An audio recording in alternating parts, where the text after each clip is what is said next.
नमस्कार, मैं किरनेश कुमार। बिहार में एनडीए विश्वास की संकट के दौर से गुजर रहा है।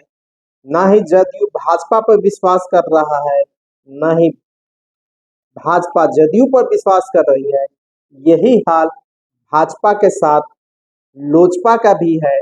यानी यूं कहिए, बिहार विधानसभा चुनाव में मुश्किल से 1 साल बचा हुआ है, लेकिन बिहार में फिर से सत्ता बदलने की चर्चा शुरू हो गई है।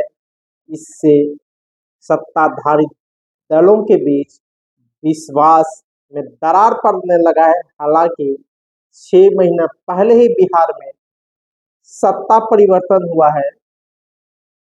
12 फरवरी को मुख्यमंत्री नीतीश कुमार ने बिहार विधानसभा में बहुमत हासिल किया है और फिर से नीतीश कुमार की पाला बदलने की चर्चा शुरू हो गई है। यूं कहा जाए कि सत्ताधारी एनडीए में विश्वास का संकट पैदा हो गया है और दोनों पार्टियां एक दूसरे पर विश्वास नहीं कर रही हैं और एक दूसरे को नीचा दिखाने में भी कोई कोर कसर नहीं छोड़ रही हैं।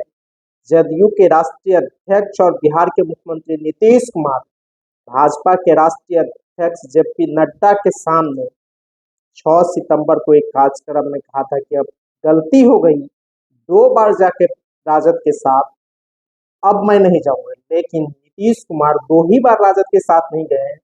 2013 में नीतीश कुमार जब भाजपा से अलग हो गए, उस दौर में भी राजद ने उसकी सरकार बचाई। जब 2015 में नीतीश कुमार फरवरी में जब जीतन राम मांझी को हटाकर खुद मुख्यमंत्री, तब भी राजद ने उसकी सरकार बचाई। और 2015 के नवंबर के बिहार विधानसभा चुनाव में तो राजद और जदयू ने मिलकर ही लड़ा और सत्ता में आई।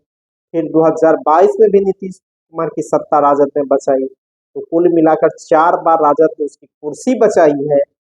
और साथ ही साथ 2014 के राज्यसभा उपचुनाव में भी राजद नहीं साथ देता तो जदयू का ऑफिशियल उम्मीदवार चुनाव हार जाता। हालांकि 6 बार नीतीश कुमार ने भाजपा के साथ भी मिलकर सरकार बनाई है। 2000 में, 2005 में, फिर 2010 में, 2017 में, 2020 में और 2024 में नीतीश कुमार ने भाजपा के साथ मिलकर सरकार बनाई है। जब नीतीश कुमार एनडीए के साथ रहता है तो कहता है उधर जाके गलती हो गई है, दोबारा राजद के साथ में जाऊंगा।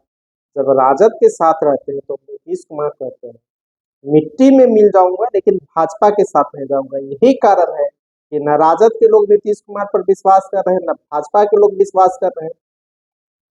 जब नीतीश कुमार का फिर से मन डोलने लगा और जेपी नड्डा के आने से बिहार दौरे से एक दिन पहले जब 5 सितंबर को रात में एक पुरानी वीडियो वायरल किया गया तो लगा कि बिहार में सत्ता परिवर्तन हो रहा है। उस वीडियो में नीतीश कुमार राबड़ी देवी के आवास में लालू प्रसाद यादव से मिलते हुए दिख रहे, लेकिन वो वीडियो बहुत पुरानी थी। और उसके बाद और चर्चा शुरू हो गई कि नीतीश कुमार पाला बदलेंगे। लेकिन ठीक 6 सितंबर को नीतीश कुमार ने कह दिया कि वहां जाके गलती हो गई। लेकिन 6 सितंबर की रात भर भाजपा के राष्ट्रीय अध्यक्ष जेपी नड्डा बैठक करते रहे, बिहार के विधायकों से मिलते रहे, पार्टी पदाधिकारियों से मिलते रहे, मंत्रियों से मिलते रहे और 2025 में होने वाले बिहार विधानसभा चुनाव की तैयारी को लेकर टिप्स भी देते रहे। इससे साफ संकेत मिल रहा है कि भीतर ही भीतर जदयू भाजपा में खटपट का दौर भी शुरू हो गया है और नीतीश कुमार जहां अब भरोसे के लायक नहीं रहा, न राजद के लिए न जदयू के लिए।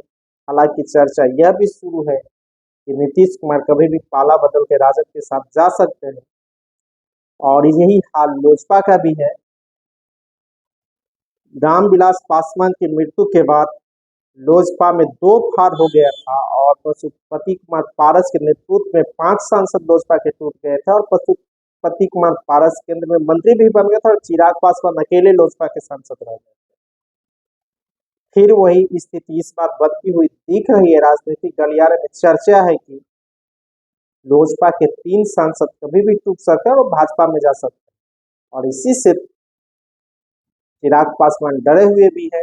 चिराग पासवान ने अमित शाह से मुलाकात की है, जेपी नड्डा से मुलाकात की और उसके चाचा पशुपति कुमार पारस ने भी बिहार भाजपा के प्रदेश अध्यक्ष दिलीप जायसवाल से मुलाकात की और केंद्रीय गृह मंत्री अमित शाह से भी मुलाकात की। इसके बाद वहाँ खो की स्थिति है और अविश्वास का दौर भी शुरू हो गया है और एक दूसरे के नीचा दिखाने का दौर भी एनडीए में शुरू हो गया है। और बिहार विधानसभा चुनाव से पहले सभी पार्टियों ने अपना जाल बिछाना शुरू कर दिया है, राजनीतिक बिसात बिछाना शुरू कर दिया है, लेकिन इतना तय है कि एनडीए में राजनीतिक विश्वास का संकट पैदा हो गया है। कहा जाता है एक बार जो विश्वास टूटता है तो दोबारा नहीं बनता है। वही हाल नीतीश कुमार के साथ एनडीए में हो रहा है। धन्यवाद।